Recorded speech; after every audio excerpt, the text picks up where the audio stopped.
সম্মানিত ভিউয়ার্স আসসালামু আলাইকুম। দেশ ও দেশের বাইরে অবস্থানরত আমার সকল প্রাণপ্রিয় ভাই বোনদের প্রতি জানাই মেসার্স সাঈদ কনস্ট্রাকশনের পক্ষ থেকে আমি মোহাম্মদ ফিরোজ আহমদ একরাশ প্রীতির শুভেচ্ছা ও প্রাণঢালা অভিনন্দন। সবাই কেমন আছেন? আশা করি ভালো আছেন।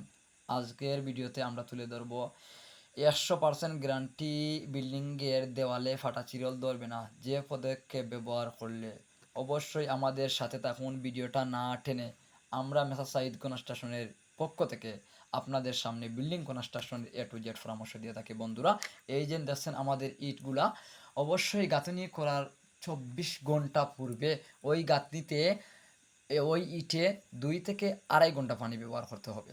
যখন আপনি দেখবেন ওই ইটগুলা 2 থেকে 2.5 ঘন্টা পানি ব্যবহার করার পরে ইটগুলা পানি ছেড়ে দিচ্ছে, ইটে পরিপূর্ণ পানি ব্যবহার হচ্ছে, তখন আপনি ইটে পানি মারা বন্ধ করে দিবেন। ওই পানি বন্ধ করার 24 ঘন্টা পরে দেওয়ালে ইট ব্যবহার করতে হবে।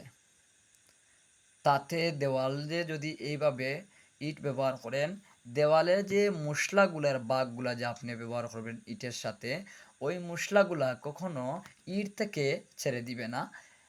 তাতে ইটগুলা কিছু এই উষ্ণতা থাকবে বা শুকনো অবস্থা থাকবে। এই ইটের ভিতরে পরিপূর্ণ তার পানি ব্যবহার আছে অবশ্যই। তাতে দেওয়ালের কোনো ক্ষতি আসবে না, ইটগুলা খুব আঁকড়ে ধরবে দেওয়ালে বন্ধুরা। এইভাবে যদি আপনি পানির পদক্ষেপ ব্যবহার করেন, তাতে 100% গ্যারান্টি, 100 বছরের গ্যারান্টি। ওই ইটের দেওয়ালে বা ওই বিল্ডিংয়ের দেওয়ালে কখনো ফাটা চিরল দিবে না। এইভাবে যদি ব্যবহার করে ইটের জয়েন্টগুলা ভালোভাবে মেরে দেন, তাতে যদি কিছু দিনের 2 থেকে 3 বছরের ভিতরে যদি আপনি ওই দেওয়ালে প্লাস্টারও ব্যবহার করেন না, তাতে ওয়ালের কোনো ক্ষতি আসবে না বন্ধুরা। আমাদের ভিডিও দ্বারা যদি আপনাদের একটু উপকার আসে, অবশ্যই আমাদের পেজটা ফলো দিয়ে পাশে থাকবেন। আমরা প্রতিদিন মেসার্স সাঈদ কনস্ট্রাকশনের পক্ষ থেকে আপনাদের সামনে বিল্ডিং কনস্ট্রাকশনের এ টু জেড পরামর্শ দিয়ে থাকি বন্ধুরা। তো চলে আসুন এখন আমরা যে গাঁথুনির মশলার পরিমাণ বা মশলার পরিমাণ কী পরিমাণ ব্যবহার করতে হয়, কয় ভাগে মশলা ব্যবহার করে দেওয়ালে ব্যবহার করতে হয়, আমরা সেই বিষয়ে আলোচনা এখন শুরু করে দিব। গাঁথনি করার পূর্বে যে বালুগুলা মিশ্রিত করবে সিমেন্টের সাথে, সেগুলার বাগের মধ্যে থাকবে 3 ভাগ থাকবে বালি আর 1 ভাগ থাকতে হবে সিমেন্ট।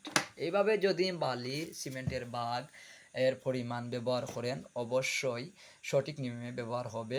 আর এই সঠিক নিয়মে যদি ব্যবহার করেন, তাতে কখনো দেওয়ালের ফাটা চিরল দিবে না বন্ধুরা।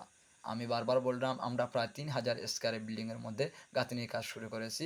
যারা গাঁথনির কাজ শুরু করবেন, অবশ্যই বিশেষ করে আমাদের পেজটি ফলো দিয়ে পাশে থাকবেন। পুরোপুরি ভিডিওটা না টেনে বন্ধুরা আমাদের ভিডিওটা দেখে থাকবেন। আমরা প্রতিদিন আপনাদের সামনে এ টু জেড পরামর্শ নিয়ে আপনাদের পাশে থাকি। সবাই ভালো থাকুয়া, সুস্থ থাকুয়া। আল্লাহ হাফেজ।